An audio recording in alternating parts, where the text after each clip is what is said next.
You're listening to the Productive Therapist Podcast, the world's greatest and most brilliant resource for busy therapists who'd rather be laying on a beach in Hawaii. Every week we share helpful tips on where to put what, how to do this, that, and the other, and the best way to get your ducks in a row.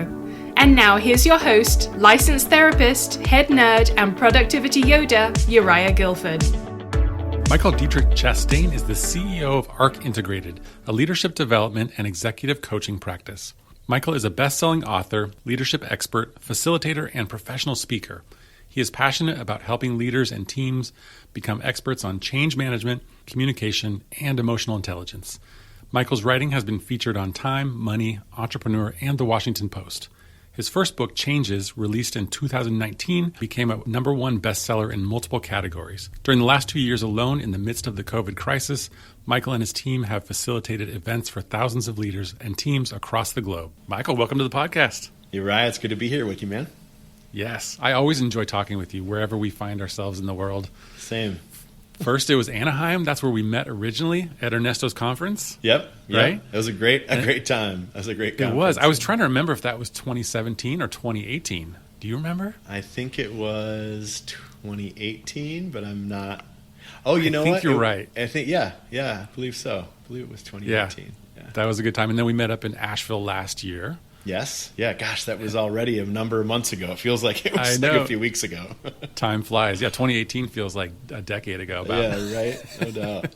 Well, I'm so thrilled to have you on here and talk about leadership. And you are just so smart in the areas of leadership and management and change and helping people with their organizations. And a lot of our listeners and a lot of our members with Productive Therapists are in a leadership and a management position as they are growing a group practice. So that's kind of what I'm thinking about today. But for you, I'm actually curious what originally got you interested in learning about leadership and business. Where did that start for you?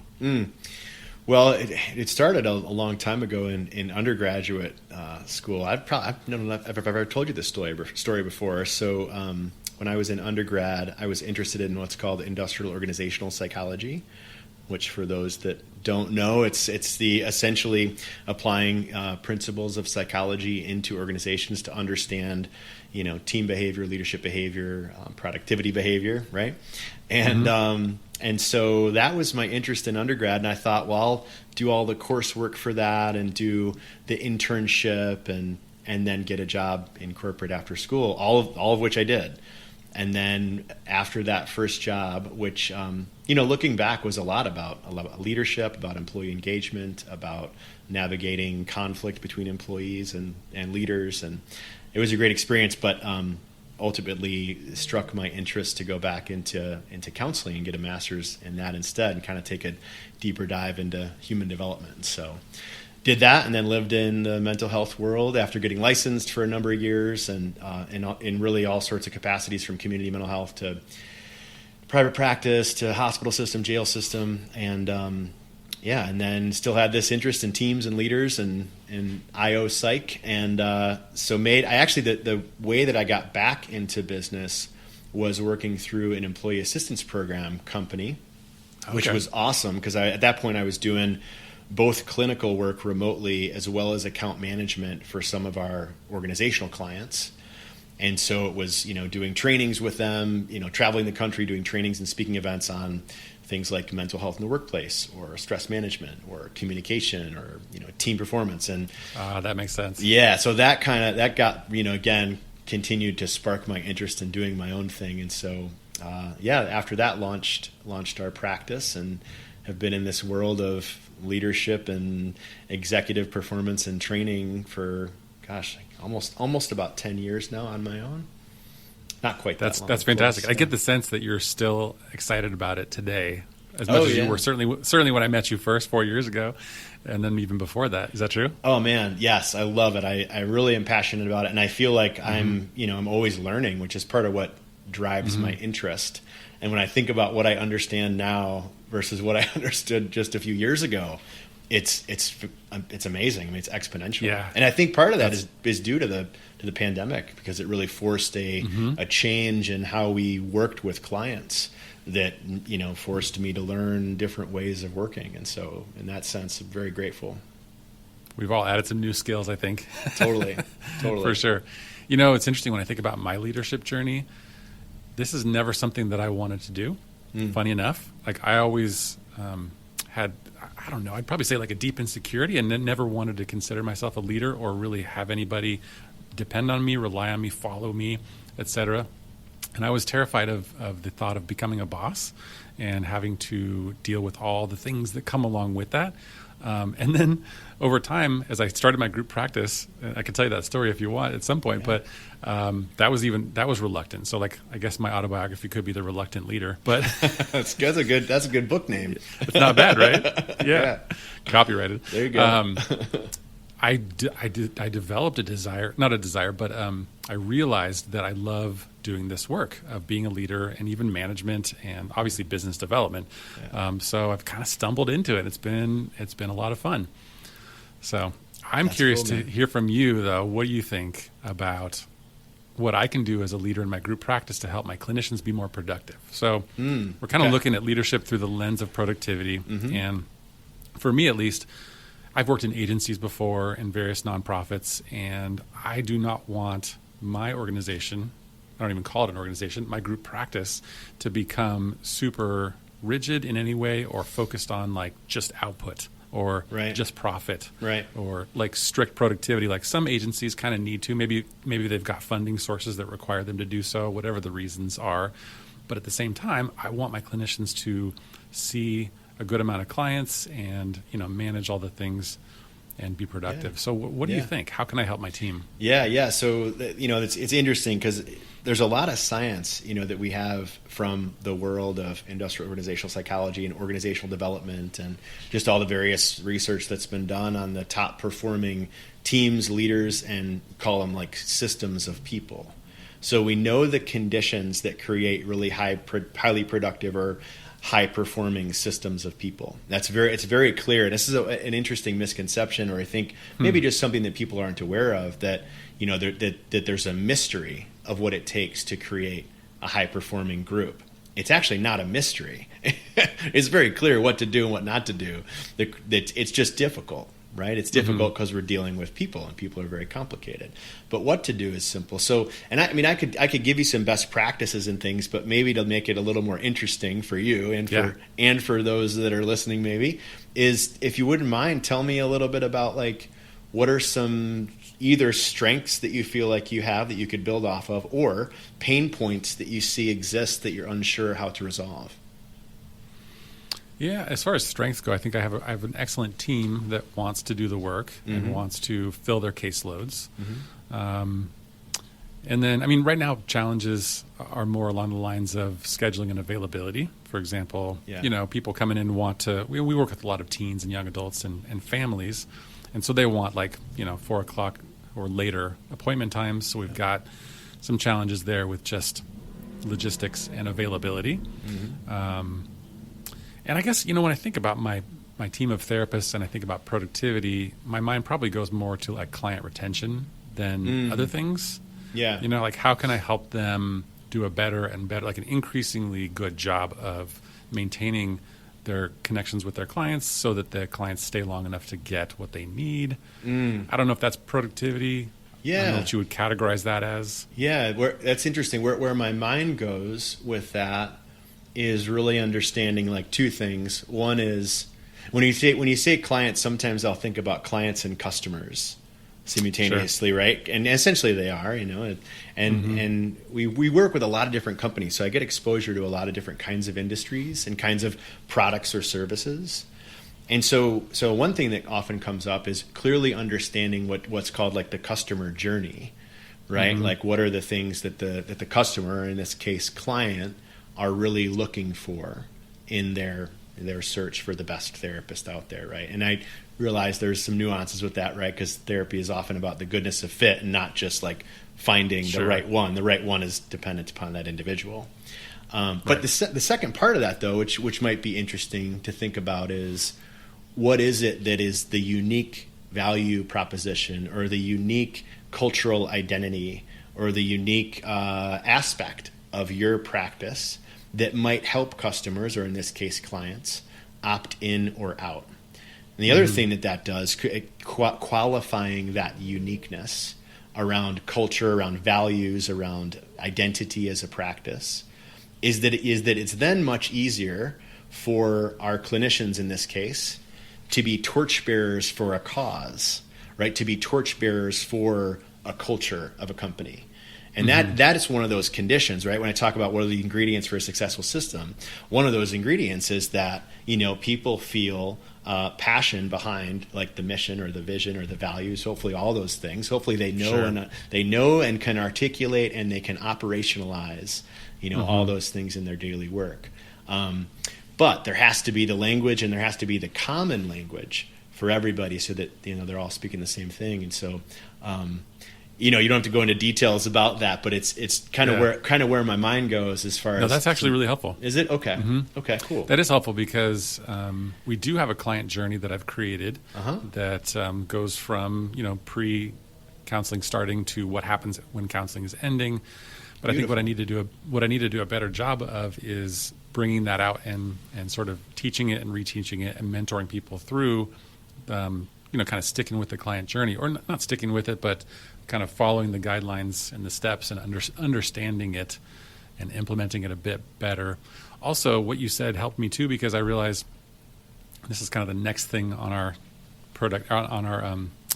business to-do list, if you will, is to actually refine our core values. Because awesome. I've gone through that process in a very detailed way with Productive Therapist, and it's been like game changer, I would say, for sure. Yeah. I actually use Donald Miller's framework from Mission Statement Made Simple. Yeah, he's great. I love him. Yeah, it's so good, and it's just so dialed in, and all the way down from like core values to key characteristics for hiring, and then to critical actions for like, okay, these are the things we do on a Monday because we have these core values. So it's really operationalized, which is nice.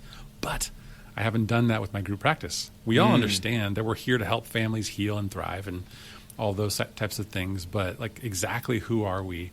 Because I've found with Productive Therapists, with those core values, I come back to them every week. I'm like, this is an example of this core value, and good job, so-and-so, right? Yeah. Or we really we're aspiring to this core value that we hold.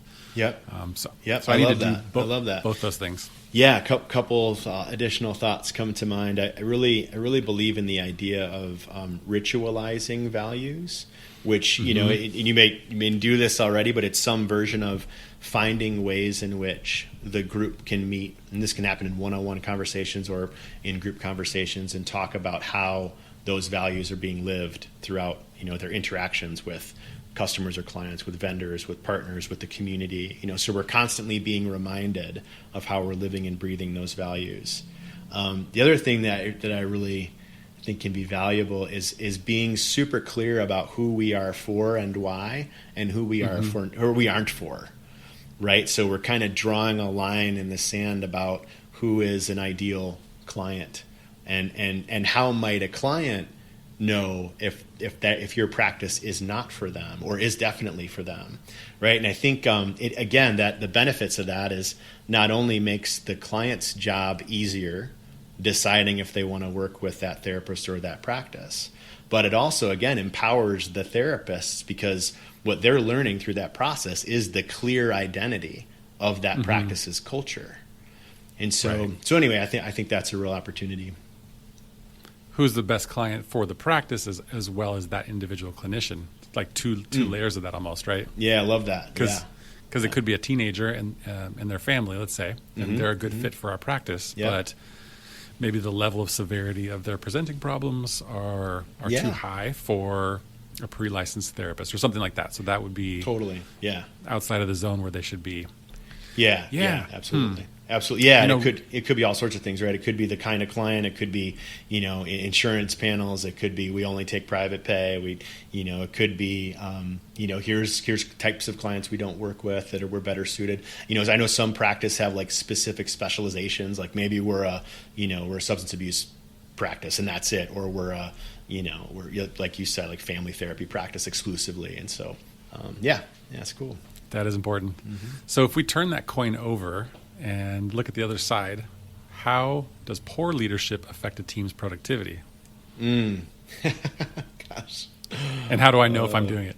Yeah, right. In one way or another, right? Yeah. Well, I think it can show up in all sorts of ways. I mean, Sure. I'll give you some examples of what, that we've seen before. I think it can show up in people just being disengaged. And I was recently talking to a group about engagement, and I think it's a good way to frame engagement in 3 buckets. And if you look at Gallup's research, they typically frame it in 3 buckets. It's, highly engaged, disengaged, and actively disengaged. The difference being, the highly engaged people are the ones that, they're excited to be there. They're showing up. They're doing their very best. They're again like torchbearers for the company or the process or whatever. The disengaged folks are the ones that are kind of just there, right? They're kind of the average performer. And then the actively disengaged are the ones that they're resentful. They're actively looking for something else. They're undermining other people, like trying to convince them to leave or telling them that the organization or company is horrible, right? And so that actively disengaged is often a consequence of poor leadership. So when you say how it shows up, those actively disengaged folks, I mean, that sentiment can be just a toxic condition for any team or group. So your question about like how do you know if that's you or not? I think I'm guessing that absolutely is not you, because I know you and I can't not imagine. Most days. I can't imagine that would be you. But I think good practices for those that are curious, constantly collecting feedback is a good way to ensure like what's going on. I think this conversation we're having about, mission and vision and values and clarity around that allows for people to opt in or out, and so when that stuff is not clear and when there's a general sense of uncertainty in a culture, oftentimes that leads to disengagement, and that could be, something that the leader can influence, of course, right? What else can you do? I think looking for opportunities for the leader's own development is crucial, and that could be through coursework, that could be through studying, books or methodologies, getting leadership coaching. I mean, I think that leadership, like you said, is hard work. And, I like to, I make this joke sometime. It's like, well, when is the leadership journey done? And it's like, that's not the nature of leadership. Like if you're going to be there's no finish line. If you're going to be a really good leader, then the perception hopefully is that it is a lifelong journey, because we can always get better at it. To me, it's one of the coolest personal development journeys we can go on. Absolutely. Yeah. One of the best things that I've developed is like a strong desire for feedback, and I even demand it. Yeah, that's great. And I really want, I've come a long way. I know this because this is true. I really want critical feedback. I really want people to tell me what sucks, what is disappointing, fill in the blank, right? Because I love to hear the positive stuff. Like, and we definitely get a lot of that in both of my businesses for the leadership in general, not just myself, but I really want to know what's not working. Yeah. And so one of my favorite questions that I picked up at some point was, especially in my one-on-ones, is there anything that I'm doing or that I could stop doing that would make your job easier? I love that. And that question. sometimes, not always, but sometimes opens the door for them to be like, well, yeah, there's this one thing. That's great. So, that's a great question. One question we'll get sometimes, and it'll be interesting to maybe some people will resonate with this, is you might be thinking, well, I ask for feedback all the time, and I'm always asking these questions, but I never get anything back. What do I do? And so one of the things that we'll often coach clients on is that, yes, what you do is really important, but the how in which you do it is often the bigger driver of the outcome, right? And so it's kind of like what you just said, Uriah, like coming up with really interesting questions is one strategy, right? So it might be that you need to change your questions if you're not getting feedback. It might be you need to understand how you're communicating, right? Because, and this is a thing that we'll often focus on, like there's various communication styles out there, some of them are more interpersonal, some are more detail oriented, some are more results oriented, some are more group, focused oriented. And so if you're communicating in a style that doesn't resonate with the group, doesn't matter what kind of question you ask or how often you're asking it, you're going to get the same answer. And so it absolutely benefits leaders, in my opinion, to study various communication styles and to study their own and be able to be agile with it, depending on who's in front of them. And that I can promise will lead to better feedback in the long run. I like that. Yeah, in order for anybody on a team to give direct feedback, whether constructive, critical, or otherwise, they have to feel safe enough to do so. 100%, that's it. They have to feel like, because we with the productive therapist team specifically, we asked them so many times, but I think and we would get some feedback, but we would want more. And then like situations would come up with our, the clients that we serve, which are the therapists. Yep. And we would go like, oh, why didn't you, when we're talking to our team, why didn't you tell us this was happening? Or why didn't you bring it up earlier? And that's been a challenge. One thing we did recently, though, is we actually created I don't know what you think about this, but we created an anonymous survey that exists on our website, and people can submit it anytime that they want to, just to tell us something, and then they can put their name on it if they want, but they don't have to, and there's no way we can see their name or their email address. And so we did that, and we got actually a lot of really good feedback that maybe people wouldn't have shared otherwise.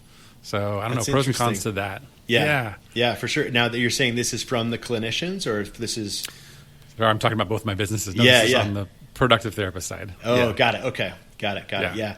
Yeah. That can be cool. I always have mixed feelings about anonymous feedback, but depending on the scenario, it's certainly valuable. An in-between, which is kind of interesting, that will help groups do, is doing like a mixed method where, let's say there's a meeting amongst folks, and let's say it's a team of 15, right?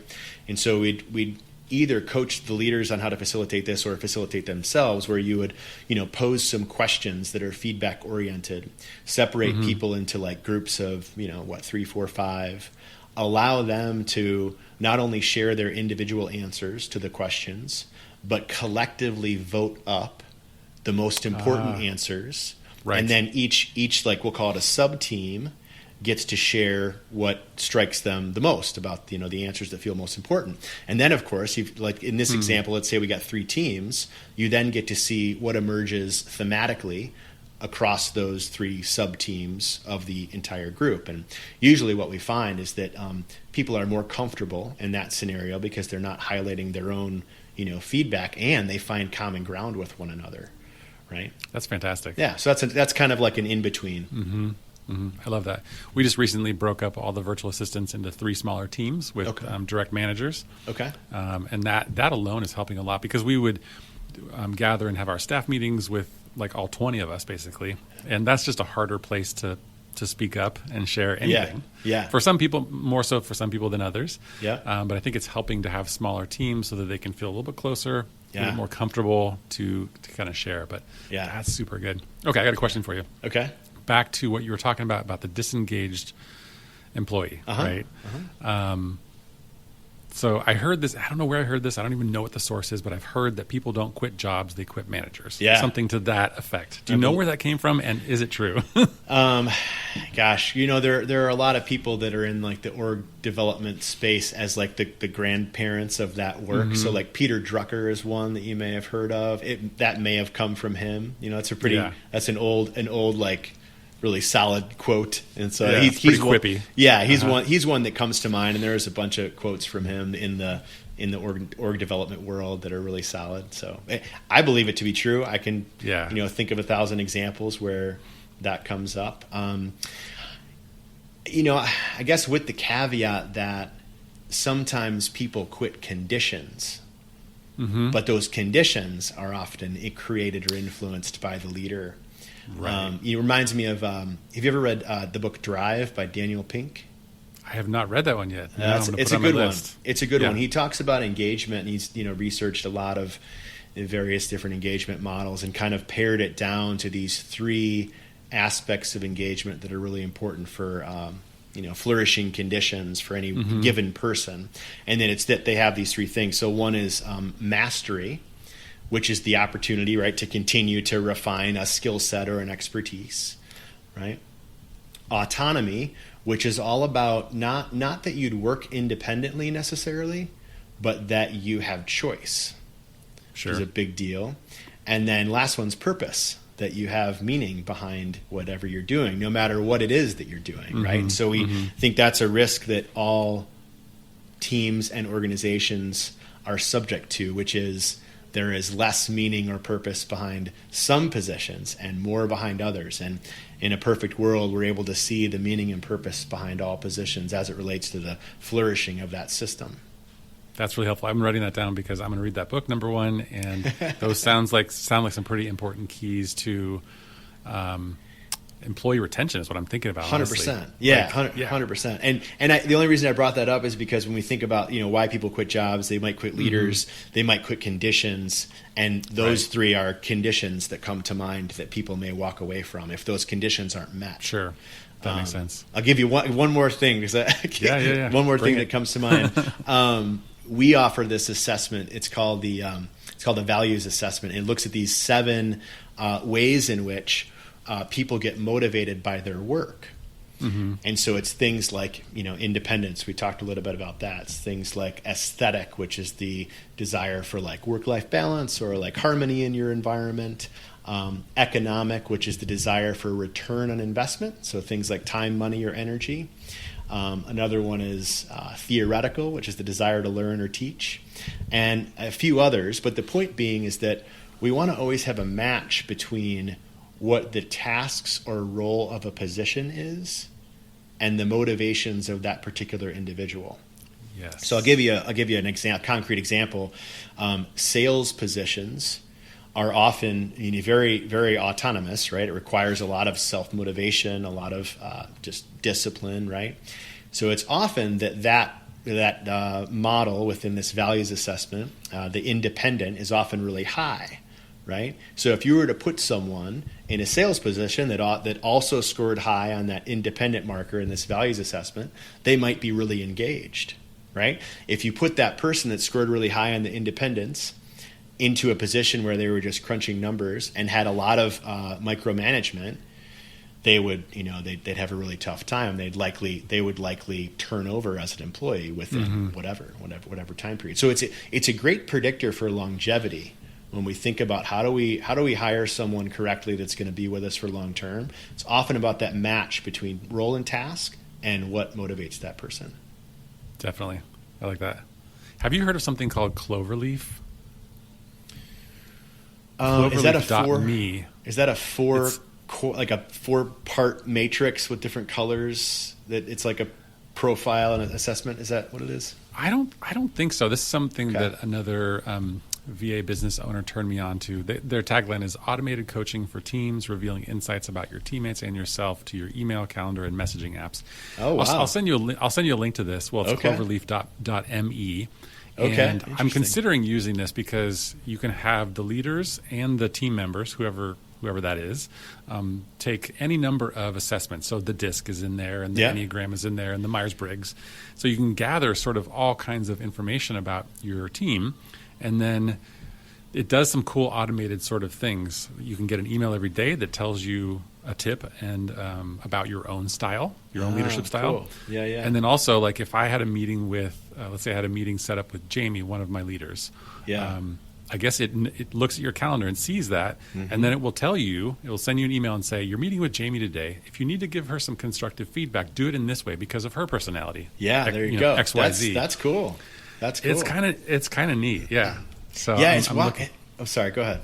I'm looking into using that some more potentially. Yeah, it's wild, man. All of the innovations with technology combined with AI, I think that it's really going to change a lot of the ways in which we learn and connect with one another. I will say one of the things that brings to mind is, have you ever heard of the book Flow?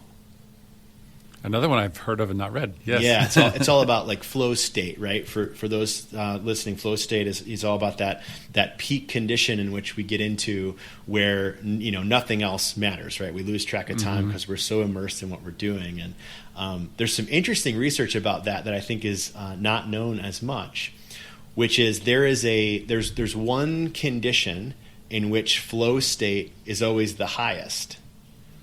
Do you want to take a guess? Do you know what it is? One condition. Yeah. So one circumstance, condition in which flow state is always the highest. So you could think like, well, is it in sports? Is it in writing? Oh, okay. Is it in something else? Yeah. I'm gonna guess like manual labor. Okay. Yeah, that's interesting. That's washing a good guess. windows, digging a ditch. That's a good guess. Painting the house. Yeah. Yeah. Okay. I've definitely been in flow. I get in that state when I'm chopping wood. Yes. Yeah, love it. That's your meditation, huh? That's right. No, what is it? So it's conversations. Oh. Conversations, and right. So when we're connecting with someone else, that's the condition in which flow state is always the highest compared to all these other potential scenarios. Scenario is probably a better word for it. The reason I bring that up is because I think that when you look at the research on flow state, that it often produces the most creativity, the most innovation, the most productivity, right? And if we know that conversation and connection is the thing that elicits flow state the most, I think that it makes a good case that even with all the tools and the innovations and the technologies that are emerging and will continue to emerge, I think that we'll always still be left with conversation and connection being one of our biggest tools that we have for creating peak performance. Human element. Yeah, yes. That's right. Hopefully your manager is never just a bot. Yeah, I hope not. That would be terrible. The bot would be programmed to be compassionate and direct, but then it would come in. I could see that going wrong. Yeah. I think it's something like that will emerge probably. It's going to happen. Yeah, but I think humans are still very, very important. Obviously, in the mental health industry and world. Just as much as other ones, if not more. Totally, man. So I've got a wrap up question for you if you're game. Yeah, let's do it. So, and this is one I haven't given you ahead of time. Okay. And just share whatever comes to mind. There's no right or wrong answer, obviously. Yeah. So what do you think wildly successful therapists / leaders share in common? That's cool. Wildly successful. So I mean, what is the wildly successful leader and the wildly successful therapist? What do they have in common? Is that right? I just threw leader in there, but what do wildly successful therapists share in common based on your knowledge and experience? Character trait, anything? It's interesting because I actually believe it's kind of your question. I believe there to be a common thread amongst leaders actually and highly successful therapists. And I think, I think it's the ability to be compassionate and hold really good boundaries at the same time. To be empathetic of others' conditions while maybe be equally as challenging, to those that were around. And I think for any of us, therapist or non-therapist, leader, whatever, that's a really hard balance to strike. And it's something that that certainly comes up all the time in the work that I do. How do we meet someone exactly where they are and have total empathy for what they're doing and their decisions and their approach, while at the same time being very clear with what we will and will not, where we draw the line. Right. And maybe what are the consequences for that? And that's where it gets, I think, a little bit more into leadership versus a therapist, of course, but certainly that's a solid answer. Yeah. So yeah, there you go. I'm working on that. It's hard, man. It's hard. I had a win in that category because when you talk about that, it makes me think about giving necessary feedback on performance, which has always been a challenge for me. Yeah. And recently I had to give some feedback, and the conversation started and ended wonderfully. And I think we both myself and the team member did a really good job. But I had to say to her, I'm noticing a gap between what you've said you're going to do and what your intentions are and what you're actually doing. Yeah. And I was very specific, very clear about it. But I also came to that conversation with the intention of hey, I want you and I both to be successful in this. So there was compassion, but very direct guidelines. I love it. It worked really wonderfully. Yeah. Can I share one other thing? Of course. It's just this thing I was thinking about. I was just thinking about the other day. And for some reason it feels important.